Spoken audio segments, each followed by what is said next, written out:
Some mistakes are no big deal at all. And some mistakes, particularly when you're putting your boat into long-term storage, could cost you a lot of money. Let's figure out the 7 of mistakes that people commonly make on today's video. Hi, I'm Sean from Cove Lessons in Boating, and over the years we have probably winterized and stored tens of thousands of boats, and I'm not exaggerating. We've been doing it since 1958. We see, and we've made ourselves, some winterizing mistakes, and I'm going to highlight at a relatively high level the 7 ones that we see most often and try to help you avoid them in case you're taking it to marina or even if you're doing it yourself. This video is not designed to be, nor should be, any advice on specific mechanical operations. Those should be found either from your dealership or in your operator's and owner's manual. We're going to cover all the different things that may go wrong and you should avoid. Make sure you like this video and subscribe for more. We make all kinds of content to help you buy and enjoy and get the most value out of your boat. Stick around to the end of this video for a tip that you'll really want to hear. Number 1, fuel storage. So I've made a video before on the type of fuel you should use in your boat, and our recommendation is it should be ethanol-free or premium fuel. But should you store your tank full or empty? Well, number 1, regardless of that, you should add a fuel stabilizer to your tank and run it through the engine before you put away for the winter. We see people all the time who forget this step and have all kinds of problems in the spring as their fuel breaks down in their fuel system. When it comes to fuel and long-term storage of your boat, we feel it should be either full or empty, but ideally almost empty.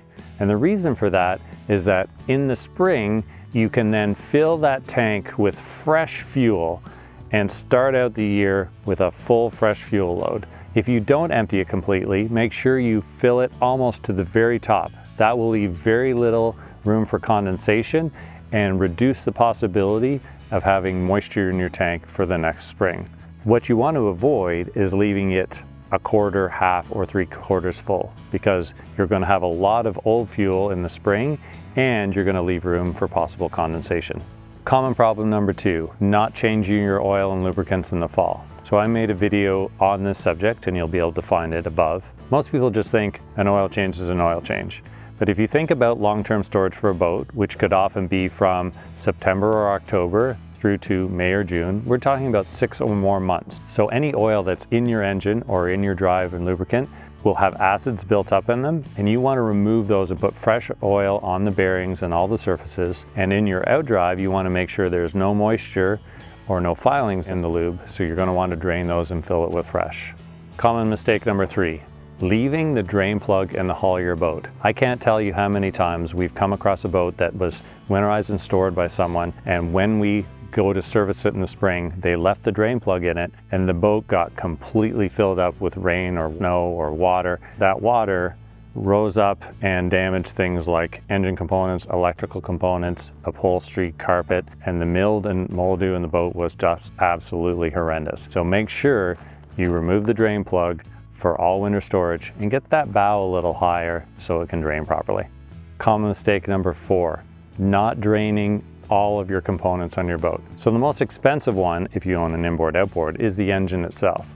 You have to make sure all the raw water out of the engine block and manifolds and coolers are completely drained. And I've seen lots of instances where people will remove the drains and not take the time to make sure that there's no debris clogging up those drains. So you've got to see a large volume of water coming out and make sure that there's no water trapped in any of those cavities. Just remember though that you may also have a heater on board your boat, ballast systems on your boat, live wells, water systems for washing down or potable water. If you're going to be in a cold climate that's going to go below freezing, all the water out of all the components on the boat so that you don't cause damage.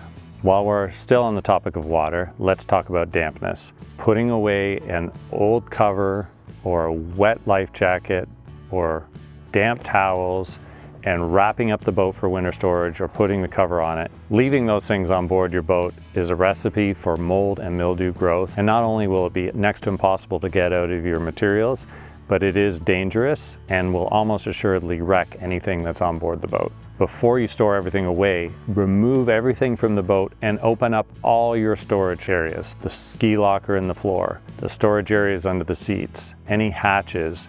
Open them up and let them dry out for a couple days before you wrap it up tight for winter. Problem number 6, not taking care of your battery.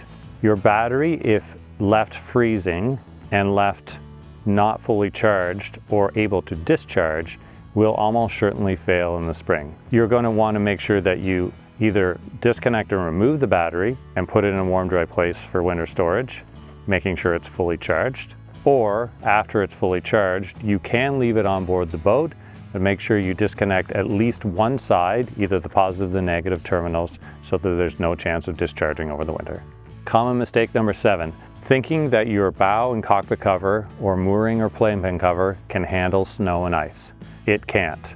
The manufacturer's design covers for your boat for rain and for sun. They absolutely will not handle any snow load at all, and your boat should have those covers removed and stored dryly and tidily, and your boat should go inside for the winter or have it shrink wrapped. You know what one of the worst parts of boating is? Having to put it away for the end of season, because who doesn't love summer? Hopefully your winters and falls are short and that you can get out on the water soon, and follow all those tips so that you don't have a problem next spring. Check in the description below for a link to a checklist that has a little bit more detail on it so you get your boat winterized and stored properly. Thanks for joining us on today's Lens Cove Lessons in Boating, and we'll see you out on the water next spring.